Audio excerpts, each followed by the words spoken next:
everybody. Welcome back to Grandma's Corner 2020. We have a really fun book that we're going to read today. Are you guys excited? Because, man, this is going to be something that's going to be right up your alley. Where the Wild Things Are, written and illustrated by Maurice Sendak. He's got some great pictures. Look at this. Oh my gosh. These truly are wild things. All right, let's find out what happens in this story with Max.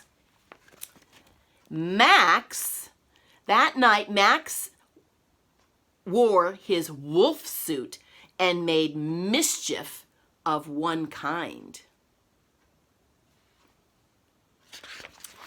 And another.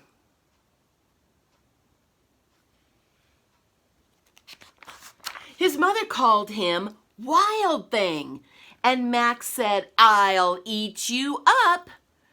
And so he went to bed without eating anything.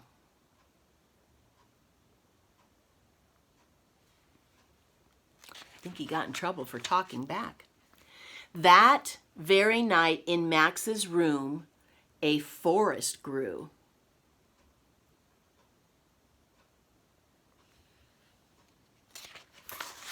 And grew.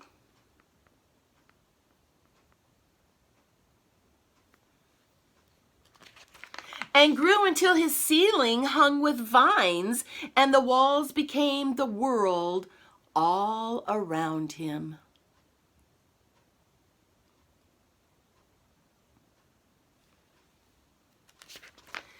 And an ocean tumbled by with a private boat for Max, and he sailed off through the night and day.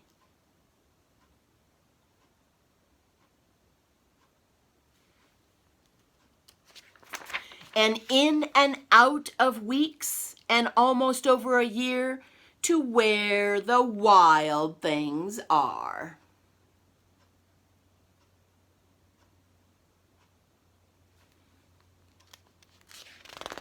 And when he came to the place where the wild things are, they roared their terrible roars and gnashed their terrible teeth and rolled their terrible eyes and showed their terrible claws.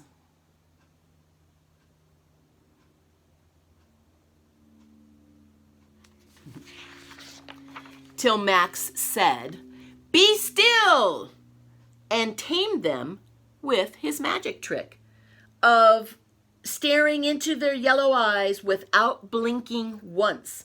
And they were frightened and called him the most wild thing of all.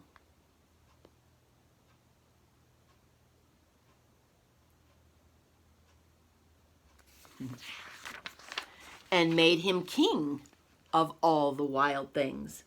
"And now," cried Max, "let the wild rumpus start."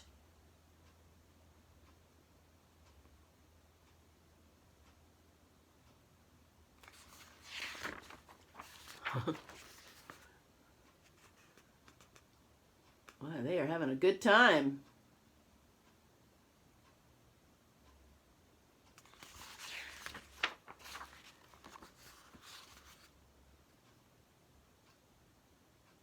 Wouldn't that be fun? To hang out with the wild things and be wild? Look at all the crazy things they're doing.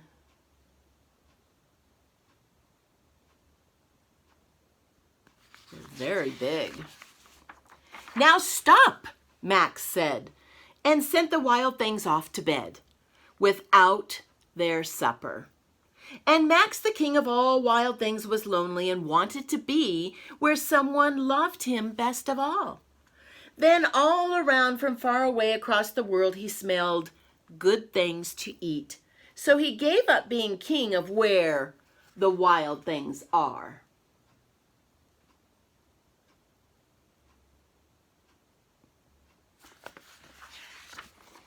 But the wild things cried, "Oh, please, please don't go. We'll eat you up. We love you so." And Max said, "No, The wild things roared their terrible roars and gnashed their terrible teeth and rolled their terrible eyes and showed their terrible claws. But Max stepped into his private boat and waved goodbye.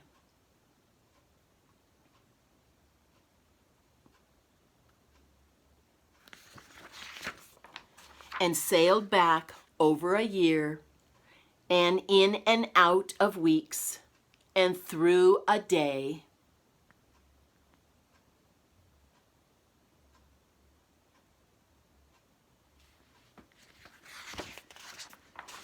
And into the night of his very own room, where he found his supper waiting for him.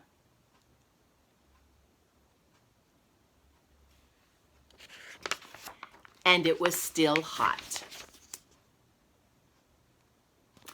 So we sometimes call our food at night dinner, but if you live on the East Coast in the United States, some people call it supper.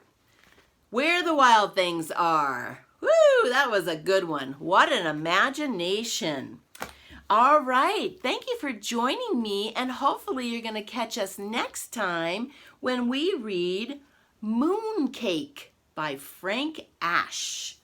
I like Frank Ash books. All right, thank you again. Thank you for subscribing. All right, guys, time to go to bed. We're in our nighttime gear, and let's hit the hay. Have a good one. Bye-bye.